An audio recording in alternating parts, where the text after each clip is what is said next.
Oh, it's my favorite. Is this it? Yeah. Yes, right that's there. it. That right there. Oh my God, I love that shot. This is the cover. Oh, wonderful.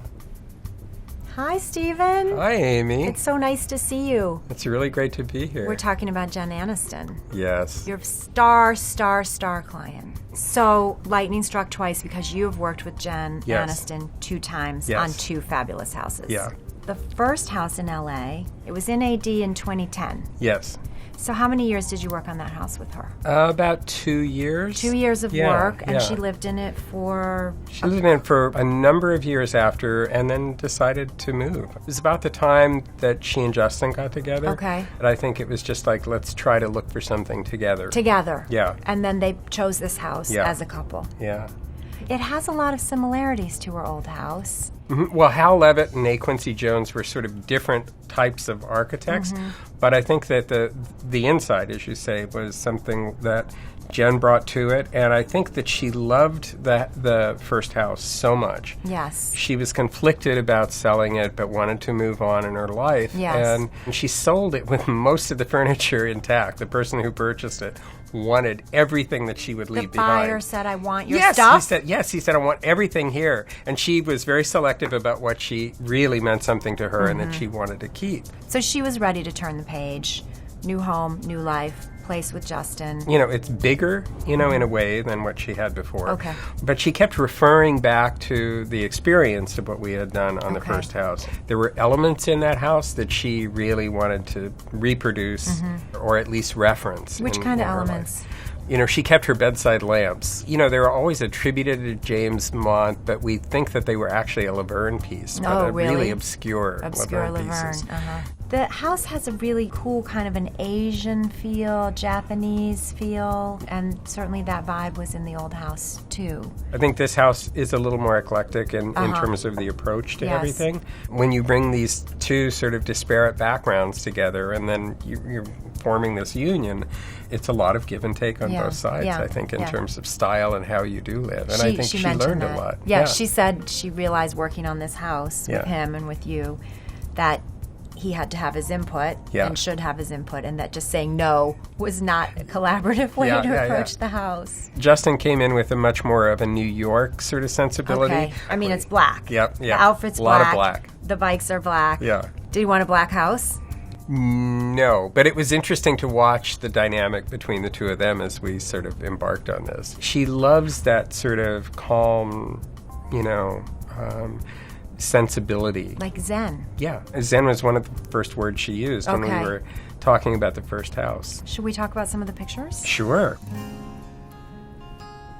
Do you call it the living room or great room? Living room. Living room. I can't say great room. It's okay. really hard It's a living room. It's a living room with a bar. Yeah. We were bringing art, the Motherwell from the previous house. Which is a gorgeous piece. It's an amazing piece. We bought that at auction. She flew into New York. We didn't go out into the house as it was being sold, but we stayed backstage. She wanted to be very discreet about it. Yeah. But it was interesting to watch her as the price kept going up and she kept bidding, and finally she was so excited when she got it. Yeah. She wanted it. Yeah. She and Justin have invested in more modern pieces since as well. So it's they've enjoyed that together. It's a real interesting kind of melange of art. Well, that Motherwell is a great piece. So there's a lot of cozy, shaggy pillows and rich fabrics. She always has loved a sort of limited palette. Okay. She really veers toward not too much color, but a very sort of subtle variation on a simple palette. So it's cream, it's charcoal, shades of brown and tan. It's interesting and dark wood. And she loves dark wood. Yes, dark wood, and certain kinds of stones and marbles. Yeah, travertine was the stone in the old house. We were using every version we could find, but we stuck to that one stone. The one stone. And again, it's similar here. She loves the repetition of a material that she likes. Tell us about some of the collectible pieces in this room. We talked about the art and the furniture, but this is a Royer sofa. The Royer sofa. And then a Sarturo Pani table. Beautiful. And, just, the Tiffany lamp she's had forever. She had that long before I met her. Yes. As well as the Chagall. The little brass lamp behind the sofa is something that we had purchased but had from the old house. The Royer is a significant investment and an important piece. She wants to have that kind of level of design and invest in it and live with it. I think whatever speaks to her in terms of comfort is sort of the first thing. It's not necessarily the design, but for her, it's if it suits her level of comfort. And then the carpet. It's a carpet that we designed and did for the room. Yes, beautiful. It's very subtle. Beautiful. And of course, you've got dogs all over it. So let's talk about the dogs. Dolly is the dog that's been around the longest. Okay. She's in great shape. Good. But then there's Sadie and Clyde, two new additions to the family. Stephen, tell me about this double platform.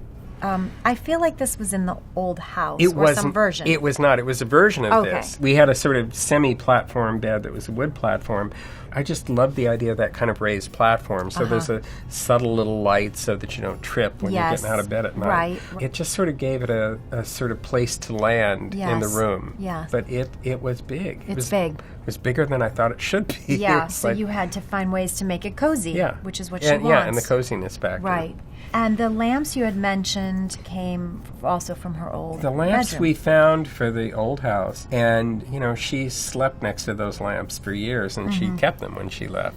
Tell me about the little bean bags. I suggested those even at the old house because the dogs have to have a place. They were sort of meant for people as well. I kind of did this beanbag when I was living in Laurel Canyon, when I was really young before I came to New York. And I thought instead of doing the traditional beanbag, I would just do this big disc and then turn it around. Okay. And so that's kind of what these are, but it's a fake fur. And the dogs love it. They love it. So we've made several versions of these. They're great. Let's talk about the kitchen because I think it's fantastic. That's the pizza oven. That's the pizza oven. We had to really add on to the house in order to accommodate the stone surround that you need for these pizza ovens. But they're the real deal. Is this kitchen in proximity to the living room that we were looking at earlier? It's between. There's a dining room between, and then the living room. Okay. And are these BDDW? No, these are Blackman Cruise. Blackman Cruise. They're so heavy. Are they? You can't move these are so things. Heavy? You can't lift them. You can't move them. You can't drag them across the floor. You want to. You can. I mean, we have little felt pads on them, but they're really difficult to move around. But they're awesome looking. They're good looking. Yeah. Very good looking. Jen told AD that even though in earlier days she was always traveling for work to movie sets, that now she'd rather just be home. There's nowhere else she'd rather be. Yeah. And this is where she wants to just stay. Yeah. Stephen, tell me what space we're looking at here. It's Jen's office. Jen's office. And this beautiful desk, she called it a power desk. Yes, it's from J.F. Chen. It's a Don Shoemaker from 1965. Beautiful piece. And we all were kind of blown away. She and Justin and I were actually in the store when we found it together. It's extraordinary. It's a piece of sculpture in the room. It really is. It's cocobolo wood. It's beautiful wood, and again, you said she's always drawn towards a warm, rich wood. And again, with an old Tiffany lamp that she's had forever and ever. Had hers. She really hangs on to certain things. And the club chairs. Just the French sort of deco. Leather. Yeah, leather chairs. Another beautiful carpet, warm and rich. And then that Japanese feeling that we see a lot in this house is again echoed reflected here in the tapestry. In the tapestry. She has a great eye. It's a beautiful piece. All right. Tell me about this space. It's a powder room, I believe. It's a powder room, and it's a Gracie wallpaper, wall covering. Okay. And we designed a sort of stone partition and sink in there, and designed the light fixtures, which are sort of custom bronze. They're and great. Acid-etched glass. Anything bronze, Jen is just, she's so happy. She loves the warmth of the metal. Yeah, and we've used lots of versions of it, darkened bronze and sort of lighter bronze, but that's her metal of choice. I think that Jen has a bathroom that anybody would be jealous of. That's one big glass panel that opens, and it looks the same when the glass is closed, but does it slide?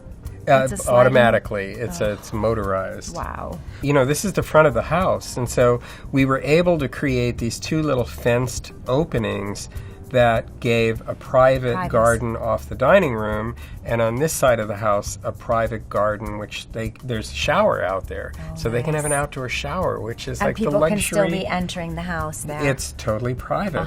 Marcello Villano and Ann Attinger, who are, good friends and great landscape people, we brought these massive stones in and planted the little pine tree. It's a beautiful, peaceful setting for your bathroom. Incredible. Yeah.